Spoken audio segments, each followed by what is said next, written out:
লাইফটাকে জটিল বানাবেন না। অল্প কয়েকদিনের দুনিয়া এমনিই কেটে যাবে, এটা ওই দিকে যেন না ঠকি, ওইটা খেয়াল রাখবে। ওইখানে ঠকলে সব শেষ, আমও শেষ, সালাও শেষ। ওইখানে যেন ঠকে না যায়, এটা খেয়াল রাখতে হবে। তাহলে প্রথম ফ্যাক্টর হচ্ছে সুখী সমৃদ্ধ জীবনের will make our life simple. Simplicity is the কি টু হ্যাপিনেস। আপনি লাইফটাকে সিম্পল করবেন, আপনি হ্যাপি হবেন। রাসূল সাল্লাল্লাহু আলাইহি ওয়াসাল্লামের জীবনের দিকে যদি তাকান, দেখবেন তিনি তাই করেছেন। সুবহানাল্লাহ। সহিহ মুসলিমের একটা হাদিস শোনাই আপনাদেরকে। আম্মা জান আয়েশা রাদিয়াল্লাহু তাআলা আনহা বর্ণনা করেন। তিনি বলেন, একদিন সকালবেলা রাসূল সাল্লাল্লাহু আলাইহি ওয়াসাল্লাম আমার বাসায় আসলেন। ফজর নামাজ পড়ে এসে বলতেছে, আয়েশা ফজর নামাজ পড়ে আসছি, ব্রেকফাস্ট করার মতো কিছু আছে ঘরে? ইয়া রাসূলুল্লাহ, কিছু নাই। নাই? ঠিক আছে, আম ফাস্টিং, যাও আমি রোজা রাখলাম, রোজার নিয়ত করলাম। কত ইজি গোয়িং, কত সিম্পল বানিয়েছেন লাইফটা। আচ্ছা, আমরা হলে কি করতাম? একটু মিলাই নিজের সাথে।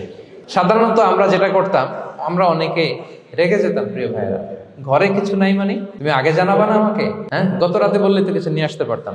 সাধারণত এইভাবেই তো রিয়েক্ট করি আমরা, আগে জানাবা না কেন, আগে বলো নাই, রেগে যেতাম। অথবা বলতাম, আচ্ছা ঠিক আছে, এখন যে একটা কিছু ব্যবস্থা করি, দেখি কিছু পাওয়া যায় কিনা। এরকম অনেক ওয়ে খুঁজতাম।